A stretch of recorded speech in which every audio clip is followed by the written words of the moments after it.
안녕하세요. 데이어 박태욱입니다. 오늘은 과연 신종 바이러스 및 변종 바이러스가 등장을 하게 된다고 한다면 바이오 종목 중에 어떤 종목을 사야 할까? 어떻게 옥석 가리기를 해야 할까에 대한 부분에 대해서 이야기를 좀 나눠보도록 하겠습니다. 자, 해당 영상 뒷부분에 종목들이 나올 예정인데요. 꼭 관심 종목에 저장해 두셨다가 글로벌 신종 바이러스가 등장했다 라고 한다면 바로 쳐다봐야 하기 때문에 옥석 가리기 할 시간이 없습니다. 그래서 우리는 미리미리 대응을 해야 한다. 그렇기 때문에 오늘 해당 영상 준비하게 되었는데요. 물론 신종 바이러스가 생겨나면 안 되겠지만 앞으로 우리는 어떤 일이 일어날지 모르기 때문에 대비 차원에서 관심 종목 한 편에 저장해 두자는 의미입니다. 자, 그럼 옥석 가리기 기준이 무엇이냐? 이걸 먼저 알아야 되겠죠. 그 옥석 가리기 기준을 코로나 바이러스의 데이터로 잡을 수가 있을 것 같습니다. 물론 신규 바이러스 발병 후에 제일 먼저 주가가 움직이는 건 그 이전에도 신규 바이러스 발병으로 인해서 테마성으로 움직였던 종목들이 제일 먼저 움직이는 모습들을 보여줄 겁니다. 하지만 테마성은 테마성이고 제일 포인트는 무엇이냐? 100%, 500%, 10배거를 가는 건 사실상 실질적으로 얼마나 해당 바이러스 백신을 빨리 만드느냐, 그게 곧 실적이고 돈이거든요. 해당 화면을 보시면요. 2020년 1월 11일 코로나 바이러스의 유전자 염기 서열을 공개하게 됩니다. 그 이후에 모더나에서 제일 첫 번째 타입을 2월 7일에 한 달도 안 되는 기간 내에 만들었습니다. 그리고 3월 16일 해당 타입의 1단계 연구를 시작으로 5월 12일에 미국 FDA 패스트 트랙으로 바로 지정이 되었고요. 그렇다면 이 모더나는 어떻게 이렇게 빠르게 백신을 만들어 나갔을까요? 바로 이 mRNA라는 기술을 이용해서 개발했기 때문인데요. 지금 보시면 화이자, 모더나를 보면은 mRNA 기술 기반으로 치료제를 만든 것으로 우리가 확인할 수가 있었고, 예전 생각으로 돌아가서 본다라고 하면 우리가 이제 화이자 맞을 거냐, 모더나 맞을 거냐, 이 중에 막 고르는 게 있었죠. 그리고 그 다음에 나왔던 게 아스트라제네카였고, 그렇기 때문에 mRNA를 베이스로 만들어진 백신은 제일 먼저 나오기도 했습니다. 자, 해당 사진은 코로나 3상 임상시험 중에 중간 분석에 제시된 코로나19 백신의 효능 비교표인데요. 해당 왼쪽 그래프는 FDA 유효성에 대한 그래프고요. 오른쪽 그래프는 중증질환 효능 그래프입니다. 둘 다 그래프가 이 오른쪽으로 가면 갈수록 효능이 좋다라고 볼 수가 있는 거죠. 그래서 이 맨 위에 있는 게 화이자와 바이오엔텍이 공동 개발한 BNT162 2비상 진행 내용들이고, 이 두 번째가 모더나에서 개발한 mRNA 1272인데요. 보시면 이제 기본적으로 오른쪽 끝에 거의 효능이 100% 가깝게 있는 걸 우리가 확인해 볼 수가 있겠고, 화이자, 바이오엔텍이 공동 개발한 저 코로나 백신도 이 mRNA로 만든 백신이고, 결국에 mRNA 기술로 만든 백신이 백신 개발 속도도 효능도 좋다는 게 이번 코로나 신종 바이러스로 인해 입증이 된 거죠.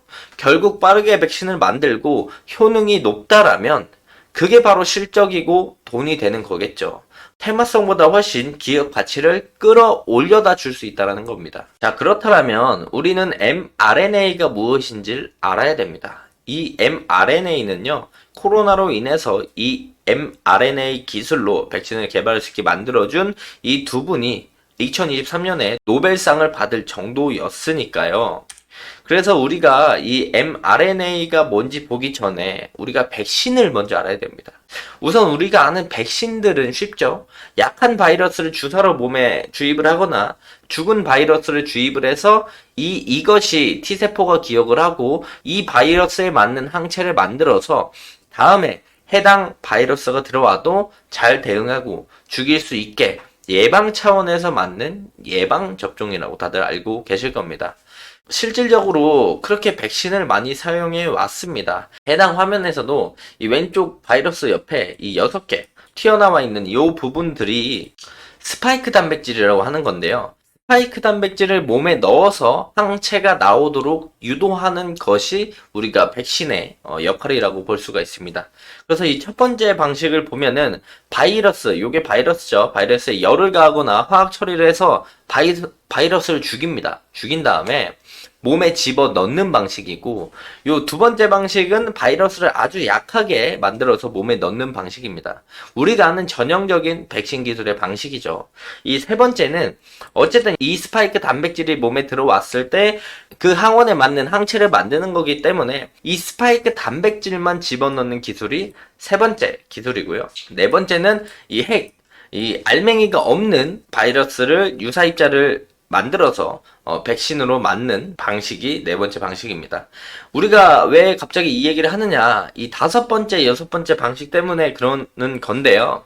이 다섯 번째 방식이 mRNA 방식입니다. 앞부분에서 보셨듯이 해당 방식은 염기 서열을 공개한 이후에 한 달 만에 빠르게 백신을 개발할 수 있는 방법으로서 코로나 이전까지 사용을 안 했던 방식인데, 코로나로 인해서 전 세계가 급해지면서 해당 방식을 사용하게 된 거죠. 1번에서 4번의 공통점은요, 바로 이 스파이크 단백질을 어떻게든 몸에 집어넣어서 항체를 만드는 기술이고, 이 5번과 6번은 스파이크 단백질을 만들 수 있는 유전자 형태를 몸에 집어넣는 방식입니다.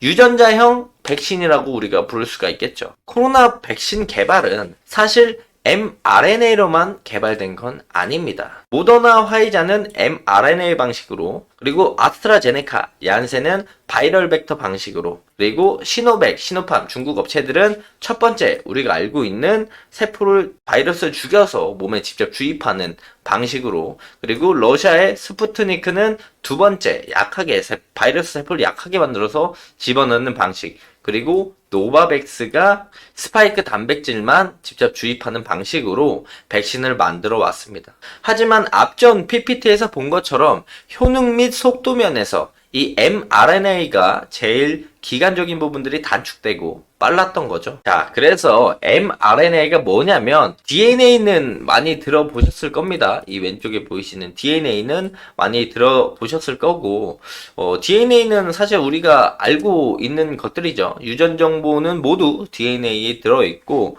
그래서 우리가 좋은 DNA를 물려받았다, 뭐 이런 이야기들을 일상생활에서 많이 하는데, 이 DNA가 들어있는 세포가 세포 분열을 하게 되면은 이 DNA에 복제된 사본, 이 RNA가 나옵니다. 요 RNA를 우리는 mRNA라고 부르는데, 메신저 RNA라고 해가지고 mRNA라고 부르고요. 쉽게 말해서 DNA 복사본, 이렇게만 생각을 하시면 편합니다. 그래서 이 DNA의 복사본 mRNA가 복사가 되고 나서 세포 분열을 할 때 이 단백질을 이 RNA 데이터베이스로 만들게 되는 거죠.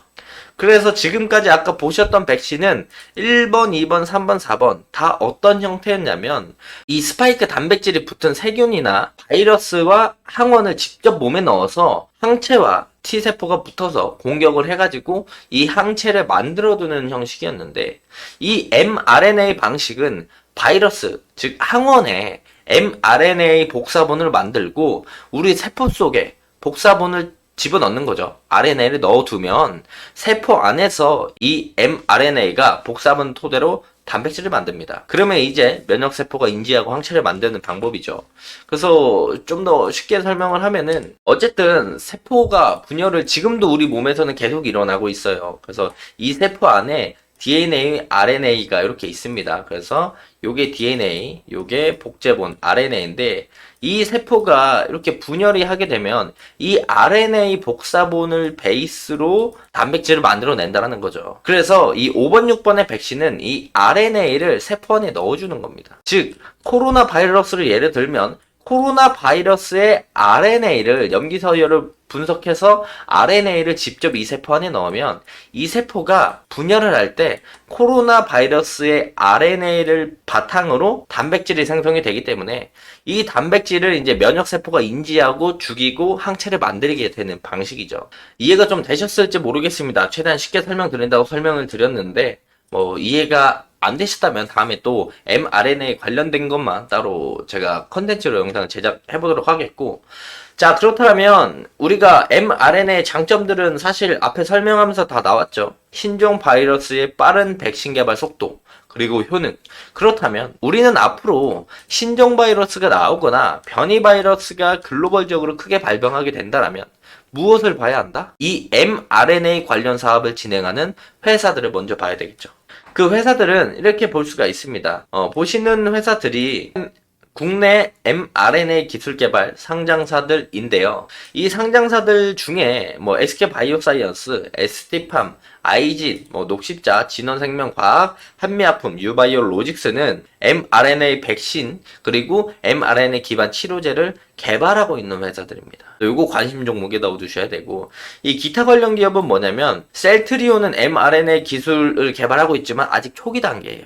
초기 단계라서 뭐 SK바이오사이언스는 지금 코로나19 백신 개발을 포함해서 다양한 mRNA 백신 프로젝트를 준비하고 있고, 에스팜도 mRNA 백신 원료와 치료제를 개발을 진행을 하고 있고, 뭐 아이진도 임상을 진행하고 있고, 좀 더 많은 것들을 이 회사들은 진행하고 있는데, 셀트리온의 mRNA 기술 연구가 아직 초기 단계이기 때문에 기타 관련 기업으로 빼놨고요. 그 밑에 이 바이넥스는 mRNA 백신의 원료와 CMO, 위탁 생산 사업에 주력을 하고 있습니다. 삼성바이오로직스도 글로벌 mRNA 백신의 위탁 생산을 진행하고 있고, 자체 기술 확보를 하기 위해서 투자도 하고 있는 단계인데요.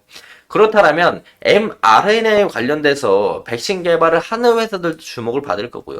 특히나 삼성바이오로직스나 바이넥스는 글로벌적으로 mRNA 회사가 먼저 해당 백신을 개발했을 때 위탁 생산을 진행할 수 있는 회사이기 때문에 주목을 받을 수가 있습니다. 그렇기 때문에 테마성으로 올라가는 친구들도 단기적으로 볼 수 있지만, 우리가 실질적으로 눈에 보이는 실적과 돈이 들어오는 종목들, 기업 가치를 실질적으로 끌어올려줄 수 있는 기업들은 이런 기업들이 있다라는 겁니다. 그렇기 때문에 글로벌 바이러스, 신종 바이러스나 아니면 신종 바이러스가 아닌 그냥 바이러스에서 변이가 생겨서 새로운 백신이 필요한 순간이 오고, 그게 글로벌적으로 확산이 되어가는 순간이 다가오게 된다면 바로 이 친구들을 봐야 된다라고 말씀드리는 거죠. 그래서 관심 종목 한 편에 넣어두시고, 관련된 종목들, 관련된 내용들이 나와서, 물론 그러면 안 되겠지만 신종 바이러스에 대한 부분들이 불가피하게 퍼지게 된다 하면 이 친구들을 필두로 관심 있게 지켜보시면 좋을 것 같다라고 말씀을 드리고, 금일 영상 마무리하도록 하겠습니다. 자, 해당 영상은 제 개인적인 견해가 많이 담겨 있기 때문에